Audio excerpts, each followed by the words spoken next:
देवियों और स्वजन, मैं आज पुरस्कार प्राप्त करने वाले सभी विजेताओं को हार्दिक बधाई देती हूँ।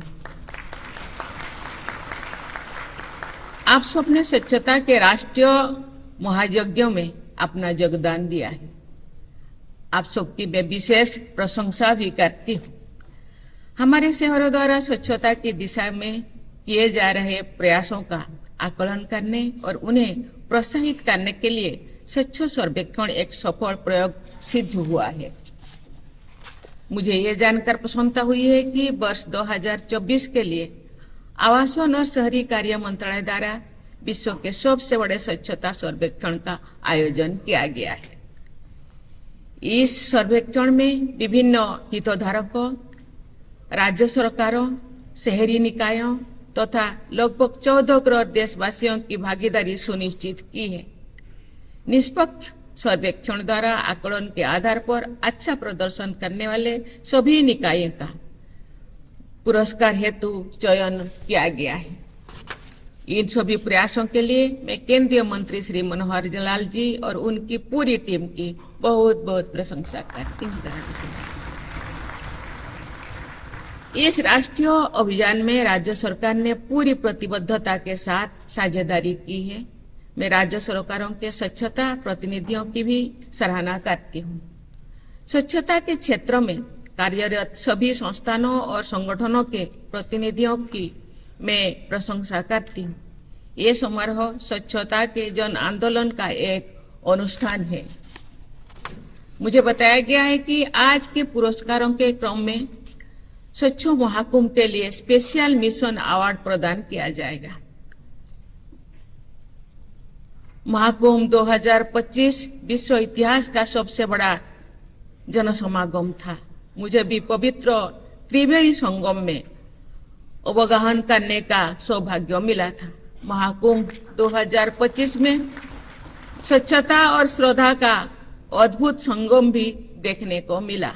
अतः स्वच्छ महाकुंभ हेतु विशेष उल्लेख पुरस्कार के लिए मैं आवासन और शहरी कार्य मंत्रालय की बहुत बहुत सराहना करती हूँ। देवियों और स्वजनों, स्वच्छता पर बोल देना प्राचीन काल से ही हमारी सांस्कृतिक और आध्यात्मिक चेतना का आधार रहा है। आपने घरों को, उपासना स्थलों को तथा आसपास के परिवेश को स्वच्छता रखने की परंपरा हमारी जीवन शैली का अभिन्न अंग थी। मुझे आज भी साफ सफाई करने का अवसर यदि मिल पाता है, मैं उसका उपयोग करती हूँ, क्योंकि साफ सफाई मेरे संस्कार और स्वभाव का और मेरे जैसे करोड़ों देशवासियों के संस्कार और स्वभाव का हिस्सा रहा है। प्राचीन साहित्यों तथा ऐतिहासिक ग्रंथों में अयोध्या, उज्जैनी, पटलिपुत्र और हम्पी जैसे नगरों की भव्यता और साफ सफाई के विवरण प्राप्त होते हैं। राष्ट्रपिता महात्मा गांधी कहा करते थे कि cleanliness is next to godliness. Swachh Bharat mission का शुभारंभ वर्ष 2014 में गांधी जयंती के दिन किया गया था। स्वच्छ भारत मिशन अर्बन 2.0 की शुरुआत भी गांधी जयंती की पूर्व संध्या पर वर्ष 2021 में की गई थी। गांधी जी स्वच्छता को धर्म, आध्यात्म और नागरिक जीवन की आधारशिला मानते थे। मैंने स्वच्छता से जुड़े कार्यों से ही जनसेवा की अपनी जीवन यात्रा शुरू की थी। नोटिफाइड एरिया काउंसिल के उपाध्यक्ष के रूप में मैं प्रतिदिन एक वार्ड से दूसरी वार्ड जाती थी, साफ सफाई के कार्य को देखती थी और सफाई मित्र सहित अन्य लोगों की सलाह भी लेती थी। हमारे सफाई मित्र हमारे राष्ट्रीय स्वच्छता अभियान के अग्रिम पंक्ति के योद्धा है। पिछले वर्ष मैंने उज्जैन में महाकालेश्वर मंदिर के परिसर में आयोजित सफाई मित्र सम्मेलन में भागीदारी की थी और सफाई भी की थी। मेरे लिए वो सम्मेलन सबसे महत्वपूर्ण सम्मेलनों में से एक रहा है। सफाई मित्र की सुरक्षा से जुड़े प्रयासों और सफाई मित्र सुरक्षित शहर पुरस्कारों के लिए मैं पुनः मंत्री जी और सभी संबंधी लोगों की सराहना करती हूँ। इस पुरस्कार के विजेताओं को भी मैं विशेष बधाई देती हूँ। 1 लाख से कम आबादी वाले शहरों के पास प्राय संसाधनों की कमी होती है। इसके बावजूद ऐसे छोटे शहरों ने स्वच्छता के प्रतिमान स्थापित किए हैं। ऐसे छोटे शहरों की स्वच्छता से जुड़े सभी लोग विशेष बधाई के पात्र हैं। जो शहर स्वच्छता के क्षेत्र में असाधारण प्रदर्शन करते रहे हैं, उन्हें सुपर स्वच्छ लीग में शामिल करने की नई पहल की मैं प्रशंसा करती हूँ।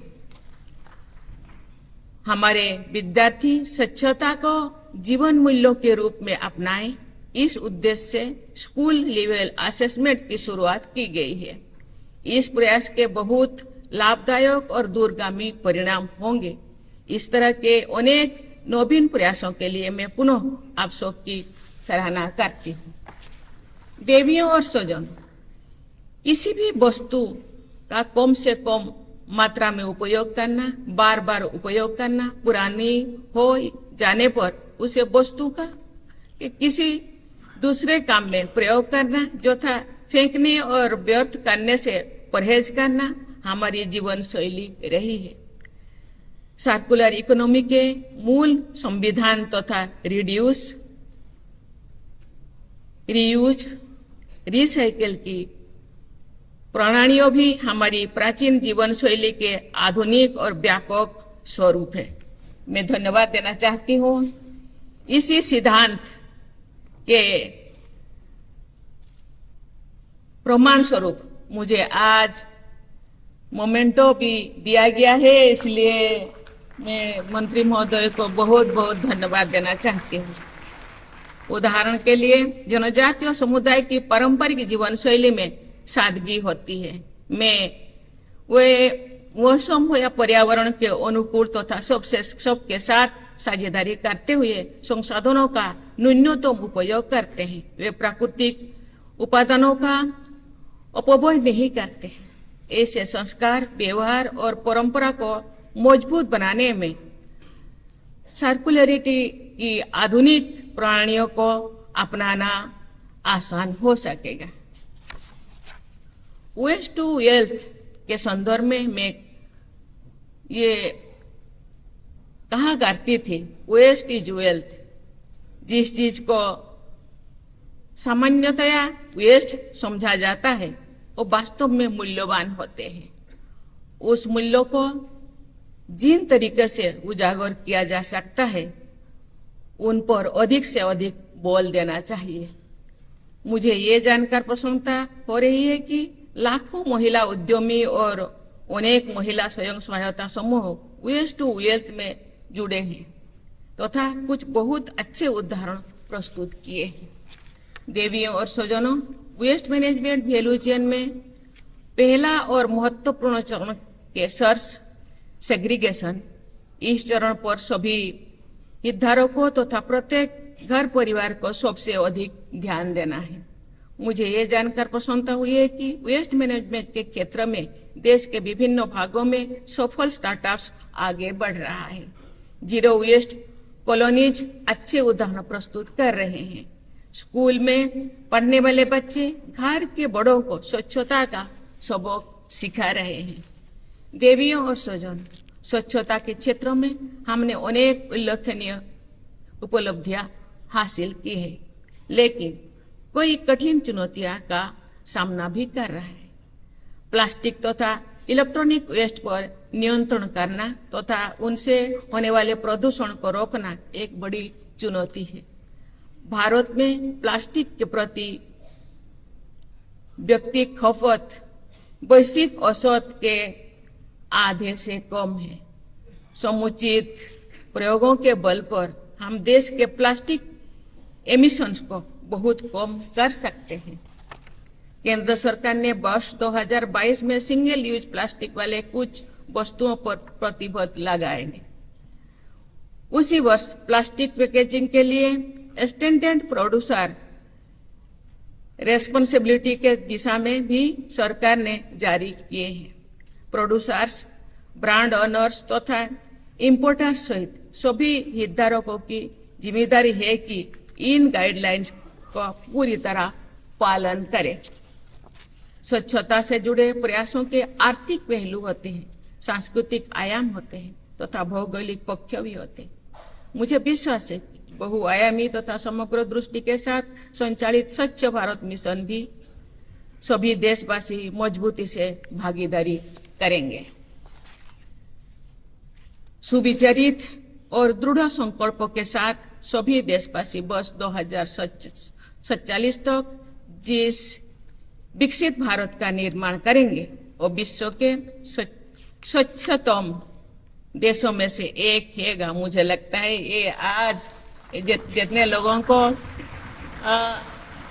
पुरस्कृत किया गया, बार बार एक एक जो राज्य 3-4 बार जो उनके राज्यों के अंदर जितने भी शहर हैं वो पूरा स्वच्छ बनाए हैं और एक बार नहीं बार बार वो स्वच्छ बनाए हैं। मुझे लगता है ये जो 2047 विकसित भारत का हम स्वप्न देखते हैं या उसी दिशा में हम जा रहे हैं, मुझे लगता है वो दिन बहुत ही उज्जवलमय होगा, बहुत ही सुंदर होगा। ये पूरा विश्व इसको देखेगा। इस विश्वास के साथ मैं अपनी वाणी को विराम देती हूँ। धन्यवाद। जय हिंद, जय भारत।